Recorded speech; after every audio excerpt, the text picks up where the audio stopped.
Howdy, everybody. Welcome back to another episode of the L.U.M podcast. I'm Luke. I'm Mike. We got our brother Rich in the footloose position. He is our baby in the corner.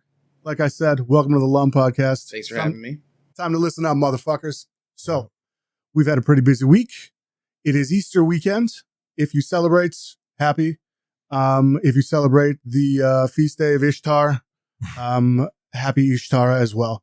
Now, we are based in the great city of Milwaukee, Wisconsin.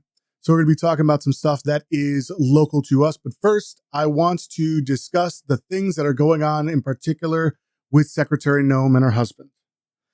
Now, she is out, and some very unsavory photos have been displayed about a kink that he has. And I just want to let everybody know that kink shaming is not cool. Definitely don't respect that. I have no shame towards this man. I have all the judgments for his wife. There is one issue, though, that I think has to be addressed.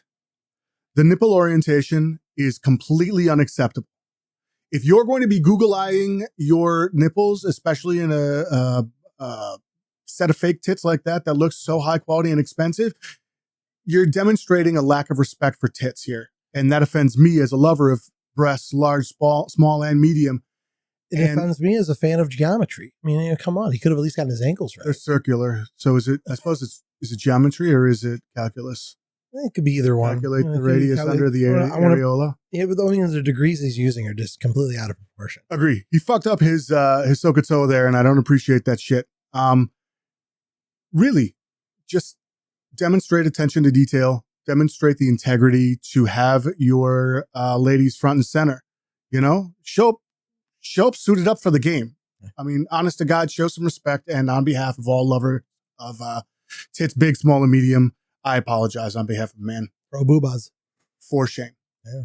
Now, as I mentioned, we are in the great city of Milwaukee, Wisconsin, and one of our community members, who is the leader of the Islamic Society of Milwaukee, was whisked away by ICE earlier this week and has been taken at least 2 states away to Indiana. His name is, I'm going to do my best to pronounce it properly here, and forgive me if I do not. His name is Salah Sarsour, and he was taken out of his car by many ICE police, quote unquote, whatever they are, and he was whisked away. We've got some information, and I know Mike wants to dive on in. Yeah. So, Rich, let's have a look at the TMJ4, which is our local news station, and they can talk to us about what is known, because not much is right now. Only crowd tonight in Milwaukee rallying behind a well-known community leader who is now locked up. ICE agents on Monday detained Salah Sarsour. He's president of the Islamic Society of Milwaukee. Supporters say he's being targeted for his outspoken views on Israel. Federal officials paint a very different picture. Mike Biermeister shares more. With signs and chants in support of Salah Sarsour, friends, religious advocates, elected officials, and family standing behind the Islamic Society of Milwaukee president. Now in a detention center in Indiana after he was arrested Monday by ICE agents. We will keep fighting for him until justice prevails, until he's out, reunited with his family and his grandkids. Sarsour is facing deportation. He was born in the West Bank, has never been arrested in America, and has been in the country legally for 32 years with a green card. That's according to his family and the Islamic Society of Milwaukee. Sarsour has been outspoken against Israel and an advocate of Palestine, which is why his friend and immigration attorney Munjed Ahmad believes he's being targeted. There's no other reason except to silence him and to distort what we hold so dear. But the Department of Homeland Security has a different story, calling him a criminal illegal alien from Jordan suspected of funding terror organizations and lying on immigration forms, even throwing a Molotov cocktail at the homes of Israeli armed forces. Othman Atta, friend and executive director of the Islamic Society of Milwaukee, pushed back on those claims that he was funding Hamas. These are issues that were raised by the Israelis. I actually, when I was practicing full-time attorney, was helping one of the brothers. And in the end, they decided that, no, that's not it. They actually dropped the charges because they knew that there is no credible evidence. In the eyes of these supporters, it's a legal battle to stay here that's just beginning. Yeah. And as Salah told his friend while in detention, it's far from over. Awesome. Thanks. So again, a big thing here, aside from the due process stuff, the idea that you're fetching people away to other states before there's a charge, before there's anything. Violation of the First Amendment, first off. Fourth Amendment as well. Yeah. When I first saw this, like a Dark Souls player who likes to bang his head against the wall time and time again, like a sadist, I looked into the comment section. Hideous. Christians, the week before the holiest day of your year, gleefully celebrating the removal of someone without any information or evidence at this time.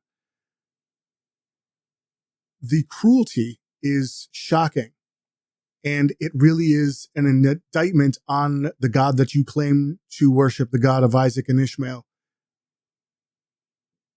Jesus said, "You are to be known as my followers by your love." He said, "Welcome the foreigner, welcome the stranger, do not mistreat him."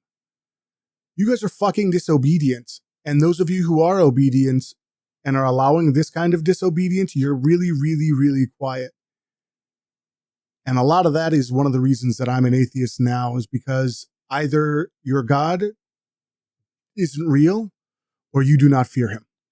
Well, and that's on top of this too. This is us responding to a direct attack on the Islamic Society, the people in our city. And I've driven by that location off of Layton numerous times, Layton and 13th.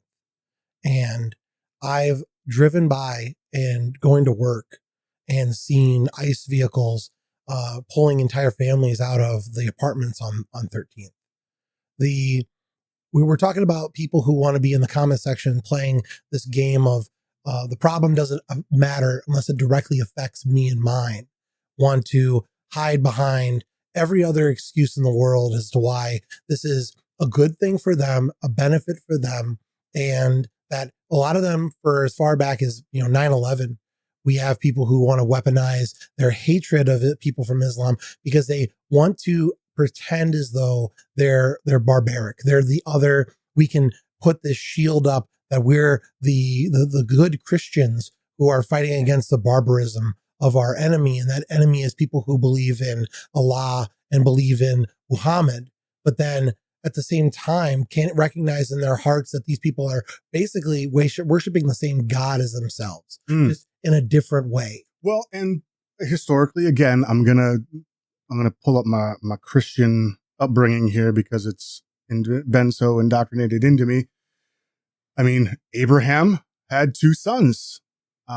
He was told he was going to have one son, didn't believe it, and so his wife had him rape her servant Hagar, and they made together Ishmael, who went on to found Islam and the Muslim religion. If I'm incorrect, correct me if I'm wrong. If I'm wrong, with love and patience, and I appreciate that, because it's not about gotcha. And then Isaac came, and Isaac became the father of Judaism, which later gave rise to Christianity. And the big thing is just, first of all, ICE, fuck out of our city. Stop disappearing our citizens. You're not making anything better. This is a wonderful city that has racial problems and ethnic and cultural problems, probably, arguably more than any other city in the entire country. Fuck off and let us deal with our issues ourselves. And believe me when I tell you, immigrants ain't one of them, because they are a net benefit to us, and right is right and wrong is wrong. So kindly, with sugar on top, fuck off and step in dog shit and barefoot Legos on your way out, you goddamn fascist cocksuckers.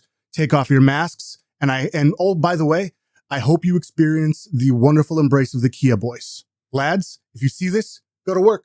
I think the bigger problem too to fit into is that this is obviously, and everyone who can pay attention and use their mind and their heart at the same time can recognize that the ICE activities are meant to be a form of destabilization, primarily in urban locations that Run by are not Democrats. are in no way, shape, or form, supportive of the Trump administration. Stephen Miller, or the shadow president, effectively, is a guy who has a long history of being hateful towards Hispanic people or anyone who is an American, and uses his position to effectively weaponize our federal government in a way that is to attack and destroy communities that are trying to show the better part of what America really should be exemplifying. But we're in a position now where we have realistically a effective resistance when we look at what happened in Minnesota, but then we have them doing these smaller attacks in areas that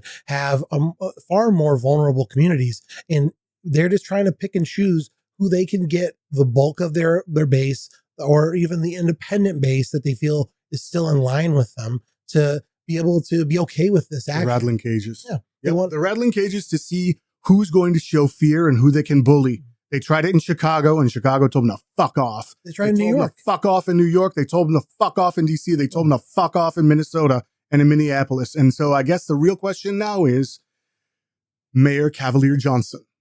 Weeks and weeks and weeks ago, when things were going on in Minneapolis, we were asking you, what's the plan? And I heard a lot of, we're working with our stakeholders. We're working with partners. We're strategizing. Okay, they're here. What's the strategy? What's the fucking plan? I voted for you. I support you. I want to know what we're going to do to encourage these goddamn assholes out of our fucking city. And sharpish.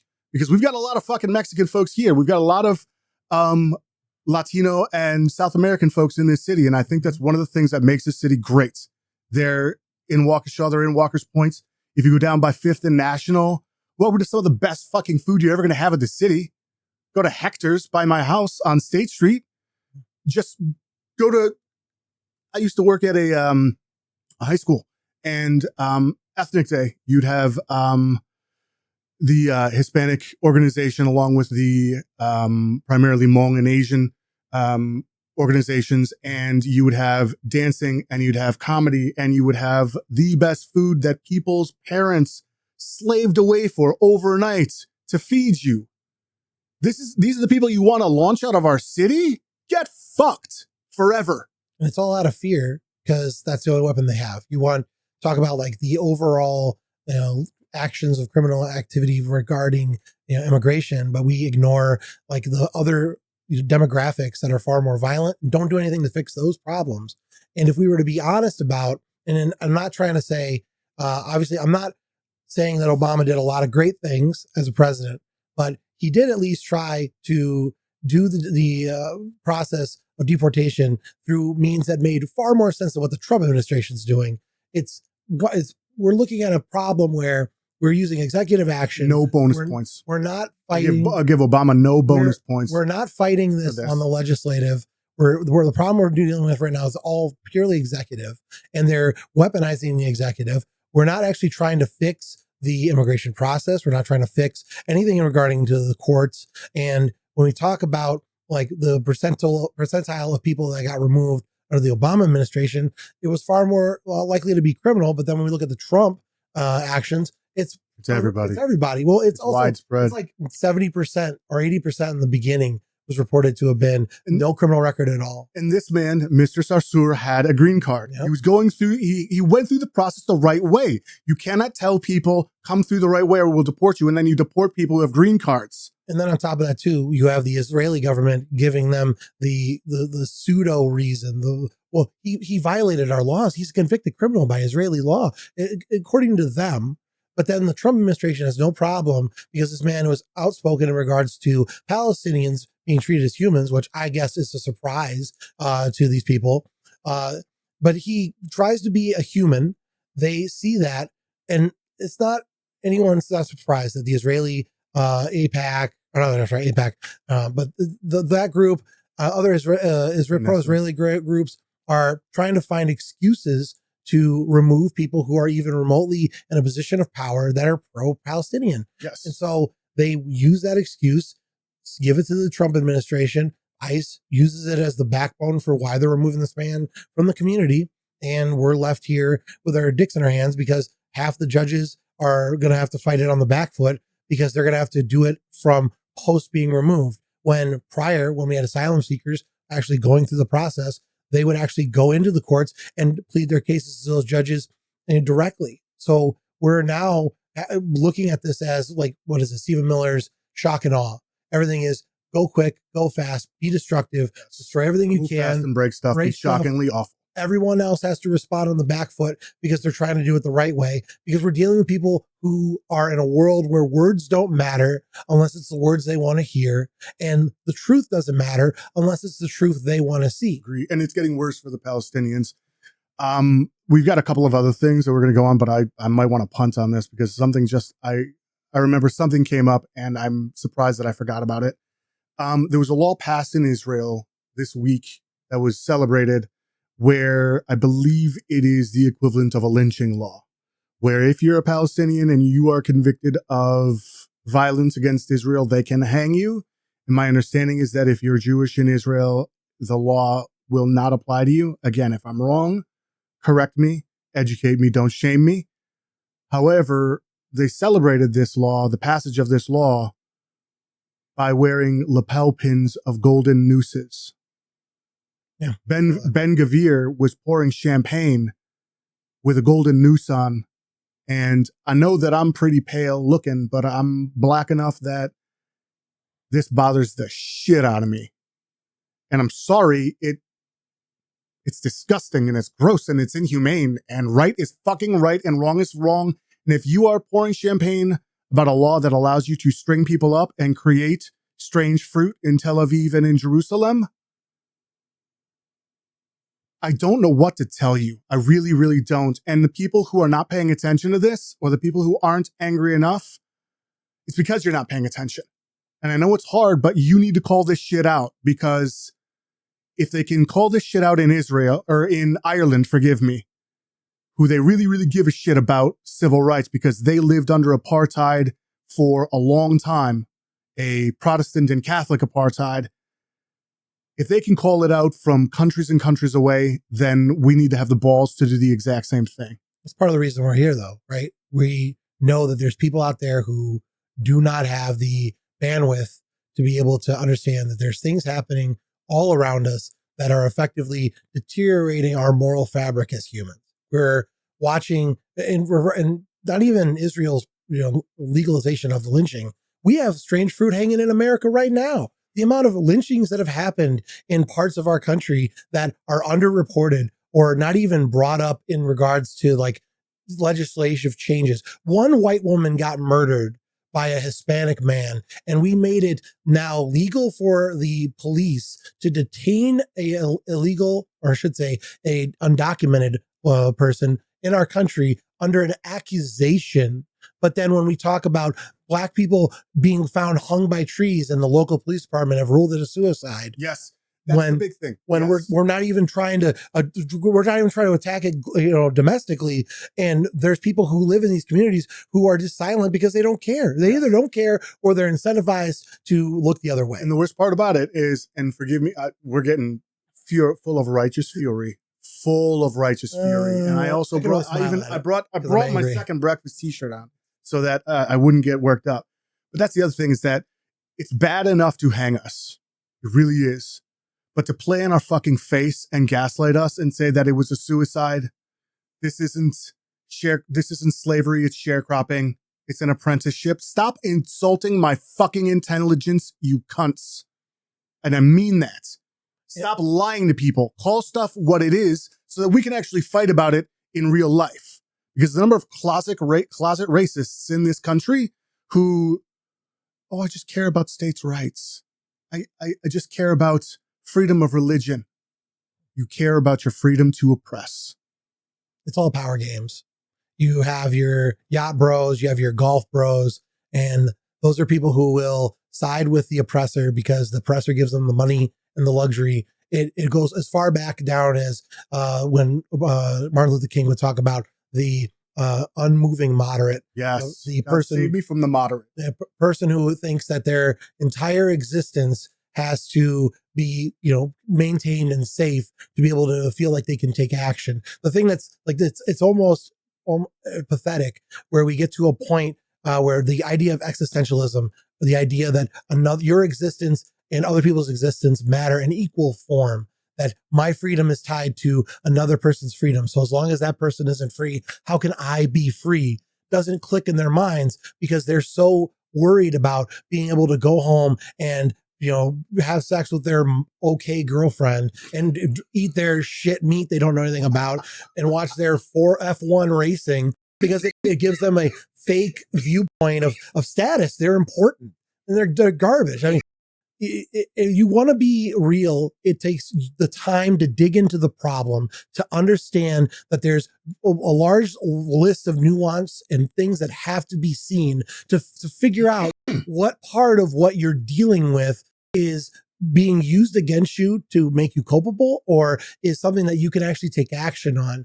Because otherwise you're just going to continue to be fooled. You're going to be taken advantage of. You're going to be the kind of people that sided with the slavers versus being more of like what we need now, in my personal opinion, of John Browns. We need more people who are in a position to fall back into what we talked about earlier today off camera.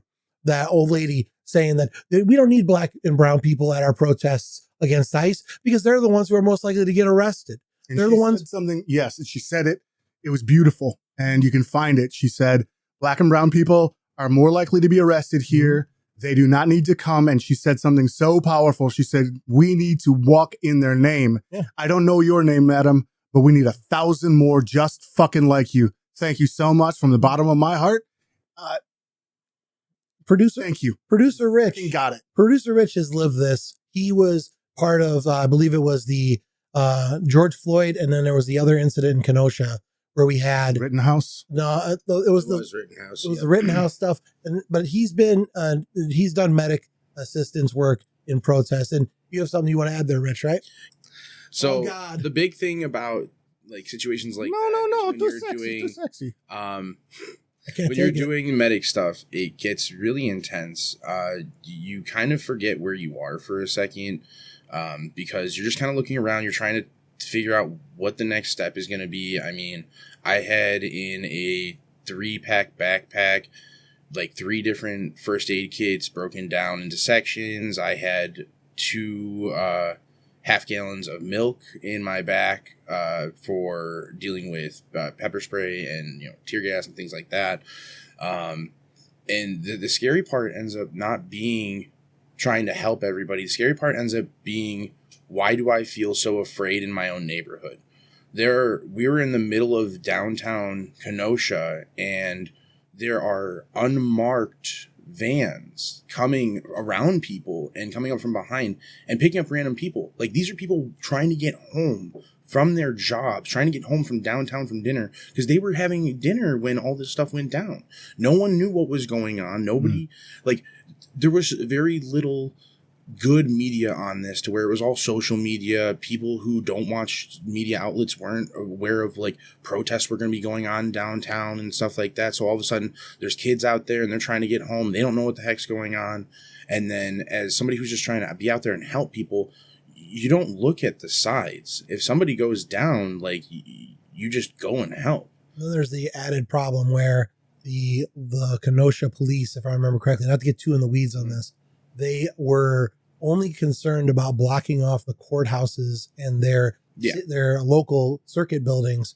And if anybody who ever goes to Kenosha knows, there's multiple points of Kenosha that go from the western part into the lake part that could easily have been blocked off to under the train tracks. That would have helped mitigate a lot of the unnecessary traffic, or at least given them a way to direct it. But they didn't care.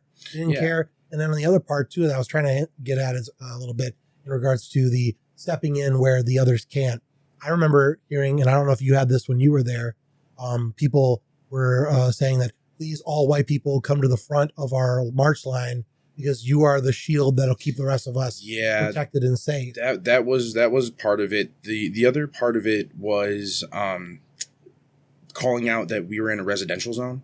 And I mean, there were people without any authority walking around with weapons. They gassing you guys as well? And you getting hit with tear gas and that shit? Front line was definitely getting it. I mean, right by the park was doing that. All that was happening. I remember. I was gonna bring that up on news.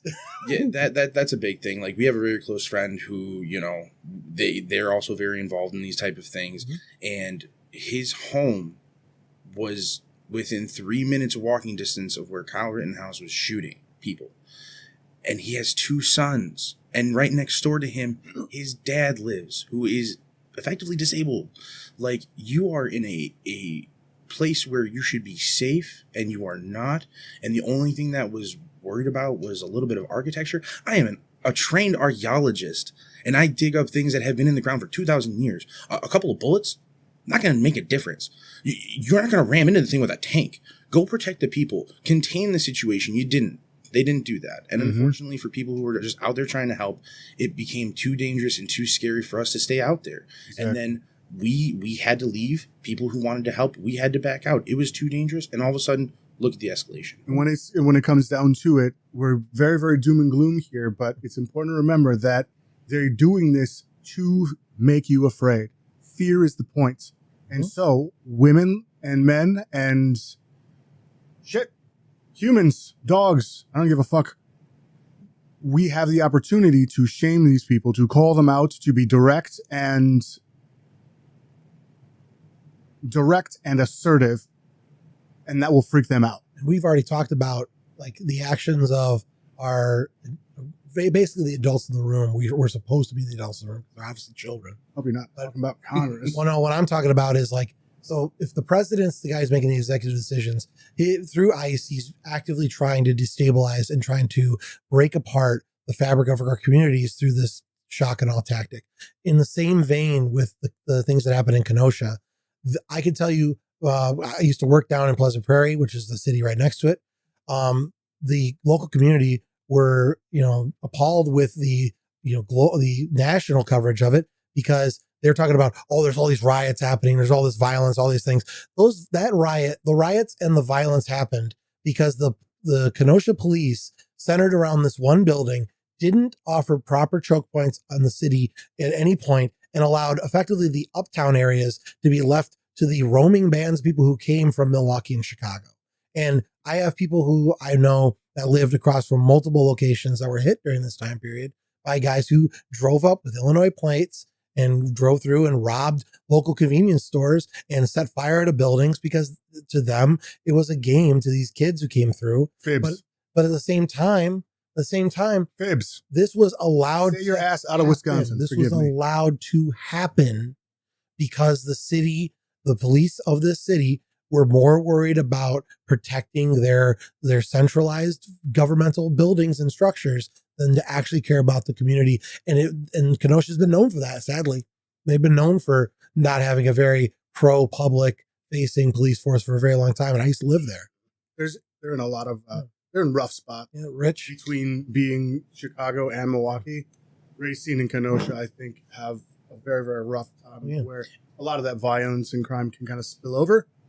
Yeah. But they are gorgeous cities, and they need to be protected, and they need to be protected with proper policing and constabulary work rather than a bunch of stupid fucking cop dogs. Yeah.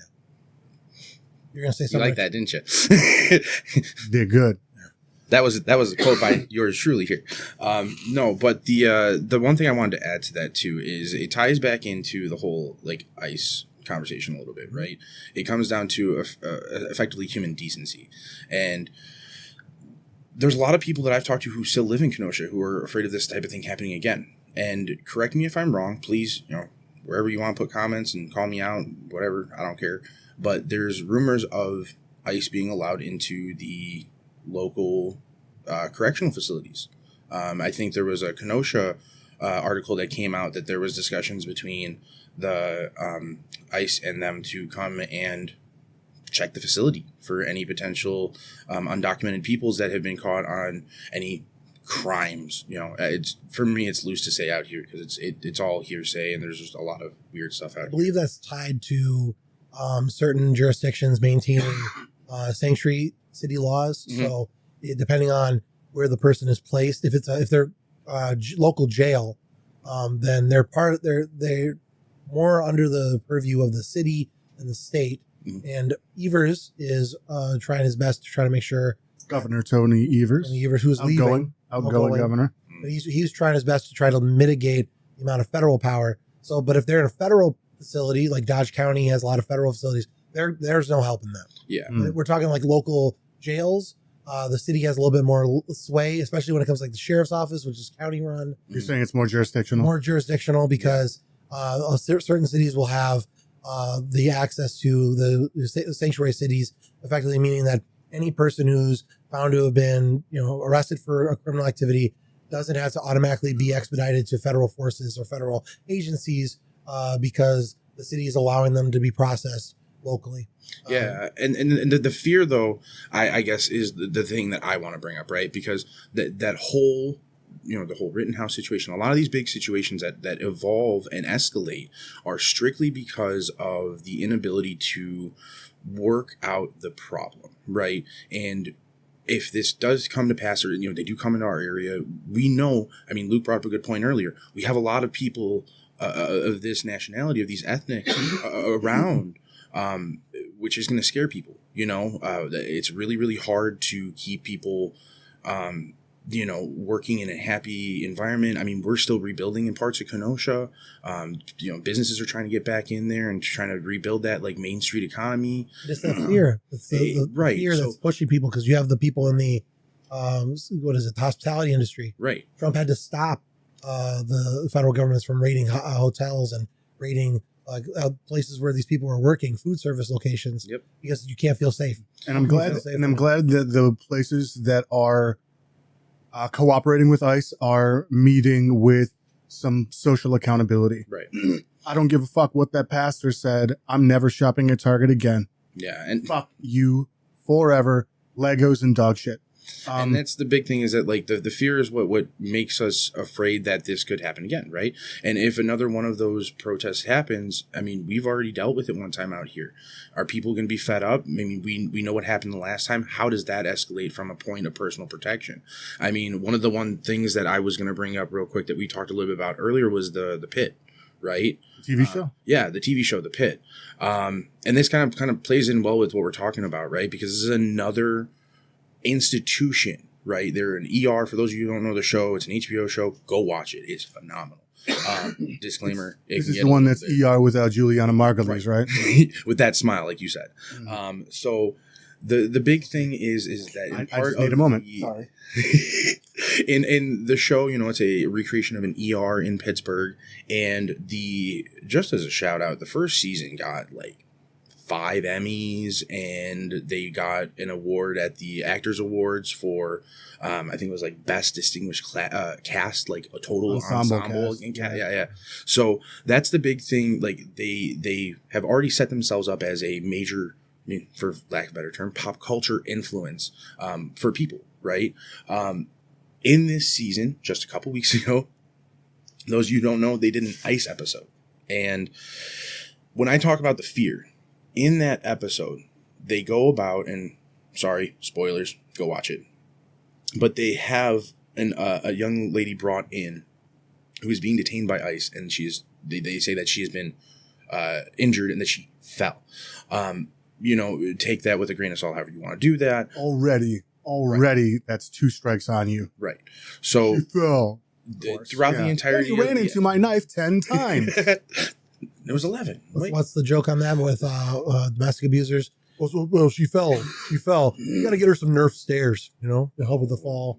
But the big thing, though, that came away from that episode is, or from, just that entire situation, it spans over like 2 episodes. But the big thing ends up being that the moment that they get there, the moment that their presence is just known, first and foremost, you have all of the people waiting in the ER who need medical attention, who are scared that they might even be detained, even though they are documented, they flee. So now the courts people, right, exactly. So now people who need medical attention that has absolutely nothing to do with politics are not getting the help they need. Second, the staff. The staff who are there, who are mostly, I would say, documented, right? They're too afraid of just the complication. And they don't want to accidentally be dealt with in any way, shape, or form. But if I'm a person who only listens to Fox News, Rich, I would be led to believe that those people are getting free Medicare and all the money in the world to take care of their pain. It's funny because guess what? They actually talk about that in the show too, on all the cuts and everything. It's great. Yes. They do a really good job of describing all this and putting this, but in so doing, they create an episode that makes you very uneasy because we are in a position that you can't do much about it. And in that episode, one of the nurses tries to stand up for their patient's rights, and it's just a fact of human decency. And instead of any type of support, that person is brought to the ground, put in restraints, and is arrested and taken to a detention center 2 hours away from the ER. Well, question. Yeah. What was his nurse a man or a woman? This one was Jesse. He was a man. But the female nurse is the head nurse, and they would not give any information there either. I mean, here, I'll show a real quick thing. So the Hollywood Reporter put a article out not too long ago stating that things have gotten so much more severe than we had imagined. And the Pit creator actually talked about the entire episode. And I would recommend going and reading, this article. It is really, it's a nice little kind of dive into what they were thinking of how, things were going when they were going about it. But think about this. This was a year ago that they wrote this article, or that they wrote this episode. And this article just came out three weeks ago. And this is, and to lead into back to what we were talking about before, right? This is a situation where we have a long history of this treatment. I mean, there's the current actions with Miss Rachel right now, where she wants to shut down, I believe it's the Dilley facility in Texas. Yep, we were talking about that earlier. Where there's children who are being held away from their families, and some of them are starving. Some of them are being kept up in rooms that have the lights on at all time, which is considered torture. And sleep deprivation. She wants to shut that facility down, and people are attacking her for having human decency, which is apparently a radical thing to have now in today's environment. And I just want to emphasize, to go back to what we were, the history of this goes back forever. I mean, we're talking about, the thing with Kristi Noem's husband, these different Brian people, with a Y. All these people who are, just they're being famous for these stupid reasons. And I want to be honest, we have a guy who was stupid for a dumb reason. It was Chuck Norris. That was a martial artist, gained fame, and then he made Texas Rangers. He was glorifying Texas Rangers. And I'm not talking the baseball team. It's a guy who literally was exemplifying what we pretend a cop should be, pretend what an officer should be, pretend what a man should be. This was a big, hairy American man who could beat up Bruce Lee or go toe-to-toe with him. And he became a meme. Yeah. And it's a funny meme, and I love the jokes and everything, but the guy was a dick and promoted some real anti-immigrant stuff. And these are people who we need in our country. Yeah. We need them. You think they cost us money? Studies show that they are a net benefit of 40 to 60% through ITINs, through the wages that they take, and through the taxes that they pay when they spend on stuff. Well, it's not even accounting for the seasonal labor they provide for different agricultural reasons that we have in this country, because seasonal labor was a huge thing. And when Trump in the first administration shut the borders down, they couldn't migrate out. So it caused a border crisis that Texans are still using as an excuse for why we need harsher immigration reform, which they're not trying to do. They're trying to do it through the executive. Now, the thing with the Texas Rangers, by the way, I refer to them personally as the original ICE. They're an organization who was founded to do small local law enforcement, but they have a history of being one of the original deporters in mass. When we had the Spanish American War, and we took over large portions of the previous Mexican held territories and took over when we stole them. Well, you take over. You can take the war in Texas. Take it over and still steal a thing. It's the difference. Semantics. But yes. when you start a war with Texas and steal the entire Southwest and most most of the Four Corners states and California. We just took them over for a little while. When we had that, trying to get back to the places that they actually fucking had. Well, no, because the worst part is that the people who lived in those territories were still under the belief, because they're completely removed from this switch. They're still lawful, everyday people who believe they're part of Mexico, who are now in America. And because we can't understand the concept of having people that have similar values to us to just speak a different language, the Texas Rangers are utilized for a large period of that time as effective raiders and, murder squads that caused large-scale lynching against Mexicans in that region and led to large-scale deportations. The exact thing that Trump's trying to mimic right now when it comes to the large-scale deportations. That should have been the first light on a lot of people's radars when it came to, this is what he's referencing. Just like how he's doing the Don Roe doctrine for our Western Hemisphere, political travesty in the first place. It's still a travesty right now. You know what the Monroe Doctrine is? It is a piece of paper that says the United States is giving itself permission to swing its dick anywhere it wants. Yeah. Project our power. You don't get to steal other people's countries, you cocksuckers. What's so fucking hard about this? And additionally, in Greenland, we had all of the bases in Greenland. They'd said, open up whichever ones you want. The land is not particularly valuable because the resources that are underneath it are so fucking far down that they haven't been explored in the first place. And they also said, come on in. Stop stealing. How fucking hard is it? And tell your kids to share, right? Those actions led to us forming not only of the causing wars in the region. It helped to stabilize large portions of South America.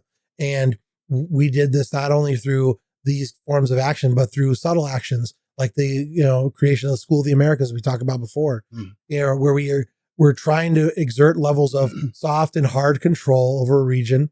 And then everyday people are left to pick up the crumbs of our destruction when they're looking at large, as the Republicans try to paint it, these large violent caravans coming to our country to destroy American values and ruin the southern border, when they're really just people who are so desperate to escape from the gang violence, the overreach of the cartels and their local governments, and need to find safety for their family. You tell me where in your heart that you can understand a man and his wife carried their children across hundreds of miles, including the Darien Gap, which is coyotes, disease, all sorts of predators. It is considered the most dangerous passage in our southern and western hemisphere.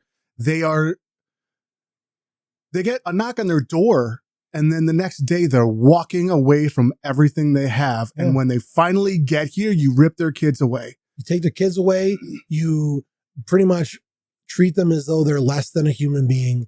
You give them them illegals. Future. You weaponize language to make other people afraid of them. And this has been, hey, carte blanche, man. This is our modus operandi for America, baby. We do that to everybody. Yes, it's just how we've been operating. And this is supposed to be a Christian country. It isn't. You can consult the Treaty of Tripoli if you disagree. Article 11.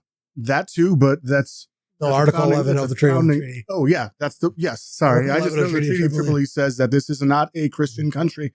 But if it is, you need to pay attention to your marching orders. And I want you to remember, in Exodus, do not mistreat the foreigner who resides among you. You must treat him and love him as your native born, for you were once foreigners in Egypt. Now, skipping aside the part where God allows his favorite children to be slaved by another group of his favorite children, you should have empathy. You are not to mistreat the foreigner.